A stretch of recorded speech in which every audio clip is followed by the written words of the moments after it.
I think we're going to kick off with some home improvements. Basically, I've just got a load of odd jobs that really need doing around my base, and I thought, hey, why not let's do that for an episode? Why not let's do that for an episode was probably the worst English ever, but we're going to start off with breaking down all of this coal ore into coal, and we can dump all of that in the valuables chest.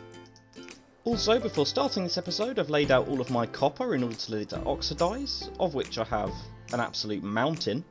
I'm not sure exactly what I'm going to do with all of this yet, but I'm sure I'll incorporate it into a build somewhere along the line. I could also really do with turning this slime chunk into an automated slime farm, rather than just leaving it up to the poor old golem to handle the situation for me. I have a very temporary sugarcane farm in a location that I absolutely hate, which I definitely want to move as well. Similarly, I've put this random patch of nether wart just stretching across part of the base, which could also be in some sort of located area or farm or something. Then we've also got the random cocoa bean farm, and the fact that the wood farm itself is just not very pretty. All of my other little farms are in beautiful little enclosures with spruce wood and white glass, but this one never really got round to. And of course, how could I forget the bamboo farm just casually just growing at the bottom of the deep slate cavern. That's completely manual and very ugly as well. But the one I'm actually going to kick off with today is the spider spawner, which is tucked into the wall behind all of that deep slate. And there's nothing technically wrong with this, I just want to make it look a lot more pretty and sort of fit into the rest of the build, so something a bit more like the enclosures we have going on over there. AKA, I have a fantastic excuse to go and find ourselves a geode. And if you're wondering why we're looking for a geode, we are after tinted glass, because that way we can use the tinted glass around the spider spawner to make it look a lot more pretty without letting the light in, which won't affect any of the efficiency or make it break or anything horrendously bad like that. And according to Chunkbase, there should be one near here somewhere, probably buried behind all of this. Behind? There! I was trying to say it's probably buried behind all of the gravel. And yeah, it was. If we just knock a little entranceway inside of this thing. And here it is, one geode filled with amethyst crystals. Exactly what we need in order to get the shards so that we can make tinted glass. They also sound brilliant too. And the nice thing about this particular geode is it's actually in fairly close proximity to my base. So I'm pretty certain that it's actually in range that those amethyst crystals can still grow while I'm just pottering about the base over this way. Now I just need to buy some glass. Make it tinted. And hopefully this little corner here is enough for our spawner.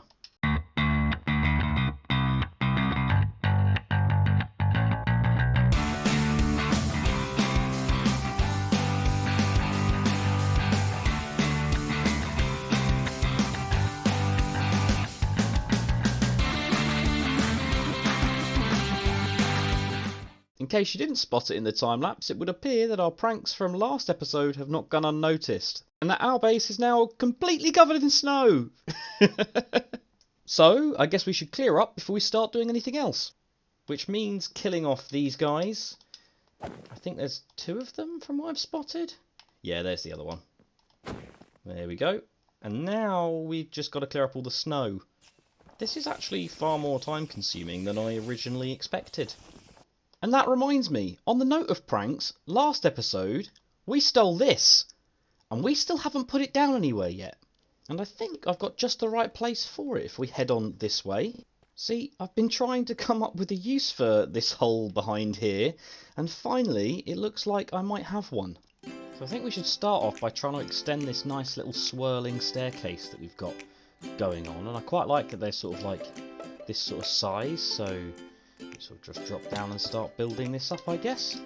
And I want it to be quite grand, so I don't want to like make it a really tight space where we run out of room, so I think we're going to dig into this wall a bit as well. And I've now finished the stairs and it looks a little bit like this. So if we take a little wander around, it kind of just works its way through the deep slate and brings us down into the bottom of the hole here. And I think the next thing that I'm going to add to this is a few more support beams. So I think maybe I'll put one here, like this. And then what I also want to do is trail the lights so they sort of work their way down a block each time. So if I do that, it should look... Yeah, I think that's about right. And with the beams in, it's now really starting to come together. So we now have, if I start walking down the stairs, we've got long support beams that go virtually all the way down to the bottom, as well as these odd little ones that are sort of tucked into the walls. It's also really dingy in terms of the lighting, which I think looks absolutely fantastic. And yeah, it's definitely giving off the sort of vibes that I was hoping this place would. And then of course at the bottom we have this section for the vault. And I think what I'm going to do in order to get people to use these stairs as well is at the bottom of this here I'm going to put a pit of lava. And I really do think that it completes the look that I was going for pretty perfectly. I actually really like this now. Also, it adds a little bit more light as well, which is an added bonus. So all we have left to do now is work on the vault, which, as you might have guessed by the layout of iron blocks, is going to be a 3x3 piston door. So I've started by clearing out some space ready to build it, and then also clearing out a bit of room behind where the room's going to be. And for this, I'm using a design that I found on Mumbo Jumbo's channel, although I don't believe that it's actually one of his own, but it is pretty popular and widely used. I will of course add a link to the tutorial for this in the description. And the best bit about this design has definitely got to be the fact that it's basically one wide, which is fantastic when it comes to doors. It is, however, slightly expensive with the amount of observers and stuff that you have to use, but thanks to the redstone boxes that I made up earlier, it shouldn't be too much of a problem. I did just realise, however, that I just showed you the contents of the redstone boxes when most of the stuff is in my hotbar. And with that last piston block and redstone dust, I think that's all of the bottom circuitry done. So we can now start working up the side. If I can get this right, 1, 2, and 3. Then move the blocks into place. Oh, can't quite reach those. There we are.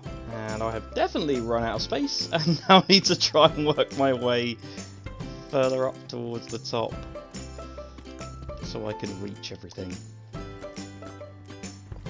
And now I've got some more room, I can start to put in the redstone that's going to be at the top. I'm not entirely sure what it is, but there is definitely something therapeutic about building redstone contraptions. Although I definitely don't enjoy trying to place blocks on the side of redstone dust. But there are definitely worse things that I could have to do. On to the last few blocks now. Although it definitely appears that I've put these in the wrong place and they should be actually a block lower. And now that's fixed, this should fit in nicely here. Which should now give us a fully working door. Assuming that I have done this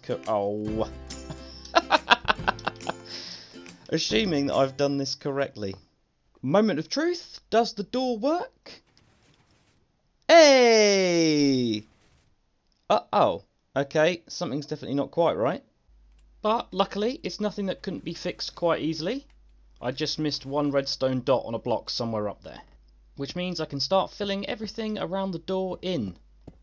And after a slight redesign, it's all finished. And as you can see, the egg is in place. And if you're thinking there doesn't appear to be a way to open this door, that's because I've made that a secret. Because if I show you how to open the secret vault, that sort of defeats the point of making a secret vault. I mean, just the fact that I've shown you where it is sort of bad enough. I must say, the end result for this looks pretty fantastic. We've got this dark, gloomy hole, which goes down into this very dingy staircase with some light shooting up from the bottom thanks to the lava pit. And if we work our way all the way around all the different support beams that are into the deep slate, we find here, tucked away behind the lava pit, this, which has the vault illuminated at the end. And that is way more time than I already planned on spending on hiding this egg. So let's get back to doing some other work.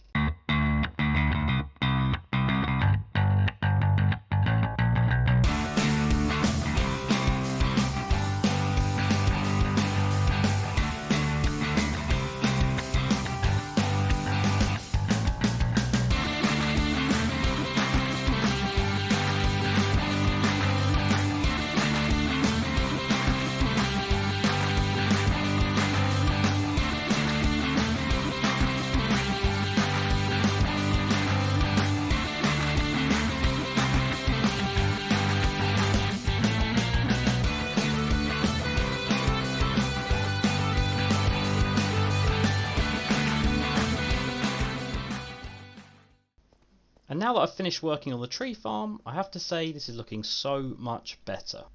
The enclosure style fits in great with the rest of the build, and it just means that there's just not like a ton of redstone just basically just lying about in the middle of the deep slate, and instead makes it look like it's on some sort of display.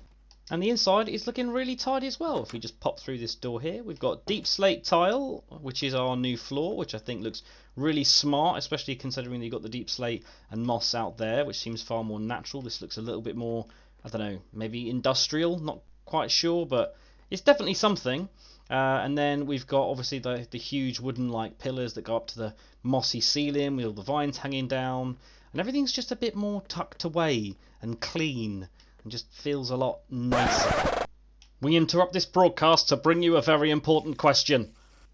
Have I spawned any blue axolotls? You see, none of you will know this because I literally never record it, but periodically, whenever I'm working on the base, I just come over to the little play park and I have a little look in to see if I've spawned a blue axolotl, and it would appear once again we've spawned many of many colours, but sadly still not a blue one.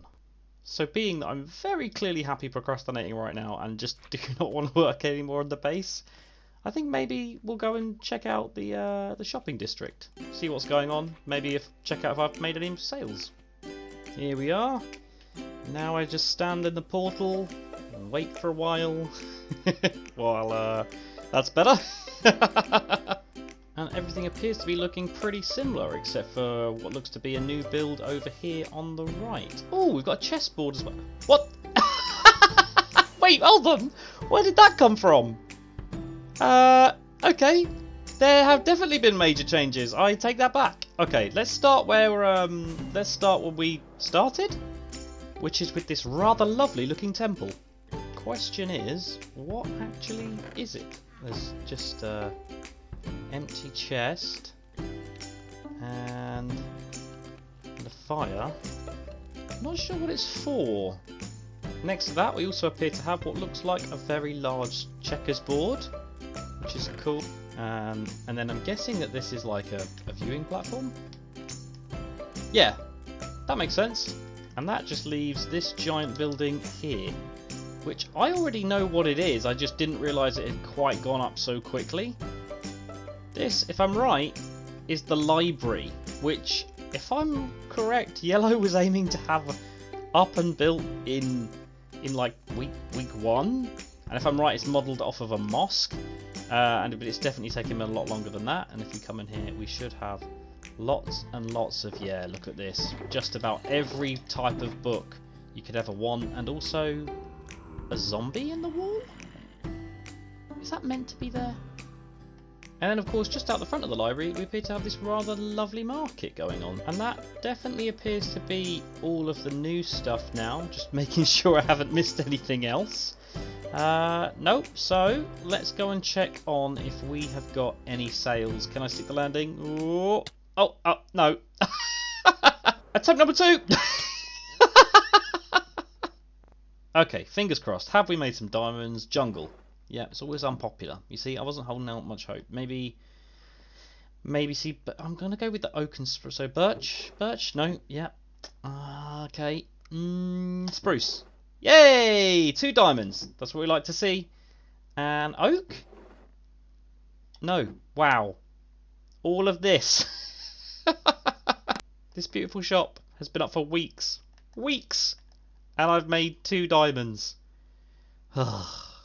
Although, I do suppose it's 2 more diamonds than before I built it. But that's definitely enough for this episode. See ya! And another thing I like to do when I'm just kind of working on the base or thinking about what I will be working on next, is I like to just parkour on these little azalea trees in this little loop that we're doing. I honestly spend such a disgusting amount of time doing this. In fact, we're just going to ignore that I missed that jump there. In fact, I probably spend more time doing this than I probably do actually working on things I should be doing. Oh dear.